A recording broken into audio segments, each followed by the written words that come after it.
Hey, what's going on, good people? It's been a while since I've been in around this area here. I always enjoy riding my bike in this spot here. Whether it's daytime or nighttime, it doesn't really matter. Something about this area is just somehow brings a joy to my face for some reason. I'm talking about the area near the Woodlands Mall here, the Market Street area, and as well as the Cynthia Woods Pavilion, where a year ago I saw Iron Maiden. You remember the videos I posted of that performance. I figure I come out here and ride my bike for a while here, since I haven't done that in a long while. And so I realized that I have also done a record review in a long while as well. So I'm going to make up for that tonight. Now, if you're as old as I am, you may recognize the song that I'm playing in the background. It's a song called Election Day. And it's taken from an album called So Red the Rose by the group Arcadia. Now, Arcadia was the second of two side projects featuring the members of Duran Duran.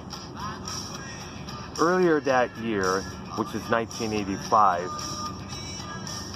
John Taylor, the bassist, and guitarist Andy Taylor put together a studio project only called The Power Station, who featured those two, as well as the late Tony Thompson from Chic on the drums, as well as the late Robert Palmer on vocals.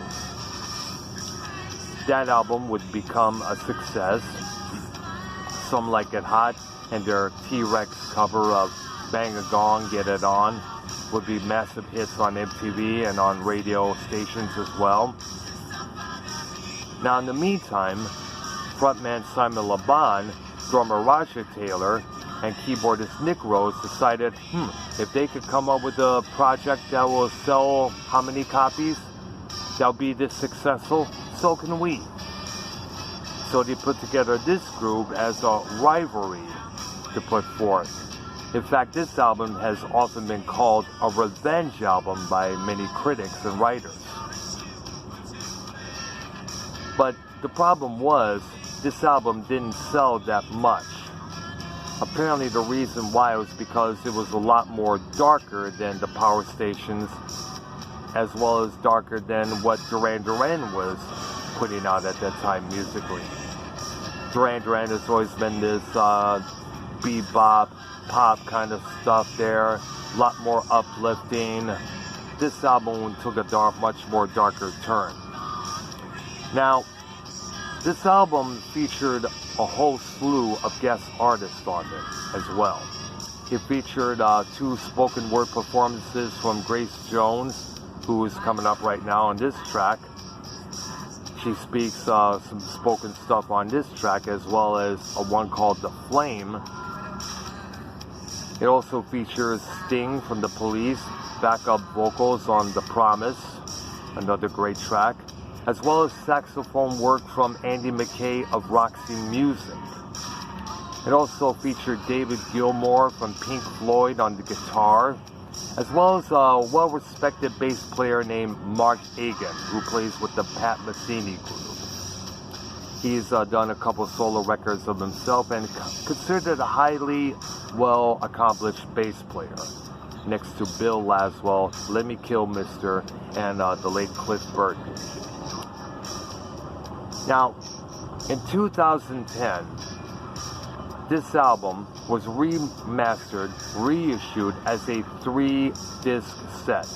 The original album on 1 disc, the second disc featured extended remixes and versions, and a couple of demos, and the third disc was a DVD of all the videos that were filmed to promote the album, as well as outside behind-the-scenes footage included. I know it was my friend Dirk invited me over to his place, where they were able to watch all the videos from this album on one cassette there. It was a bootleg videotape, needless to say there, but it was still good to watch and listen to. Now, keep in mind that this album also features a bonus track called Say the Word, which was recorded for a movie called Playing for Keeps, which was released in 1986 and included on the soundtrack. The boys at Capitol Records, which issued this album back then, decided to get the track and put it as a bonus track for the original version, I guess. If not, probably for the second disc there, most likely. This album, as you could probably figure, has now become a much respected cult classic among albums like Born Again and Seventh Star from Black Sabbath, as well as Fighting for the Earth by the rock band Warrior. Now, I highly recommend this album to everybody out there who appreciates 80s music. I know I mentioned this album to Jubug when we were doing our 80s music show a few months back. I consider this album one of my top all-time favorites. In fact, I will go on the record to say it's one of the ultimate treasures of 1980s music. You know. And once again, a shout out to my best friend Dennis up in Romeo, Michigan, as I stated earlier, for turning me on to this album. This is one of the great albums to play when you're cruising around this area at nighttime.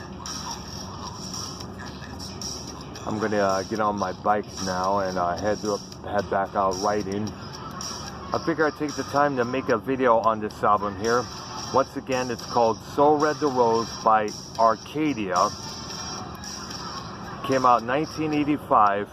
If you ever see it at a record store, be CD, vinyl, or cassette, do yourself a favor and buy the damn thing and listen to it, okay? You will not be disappointed. I'm Dr. Earl. Thank you for watching. Subscribe to my channel. Hit that like button and leave some comments below the description there. Let me know what you think of this video and the tracks and the album that I spoke of. You have a good one, okay? And don't step into anybody's flame. Bye-bye.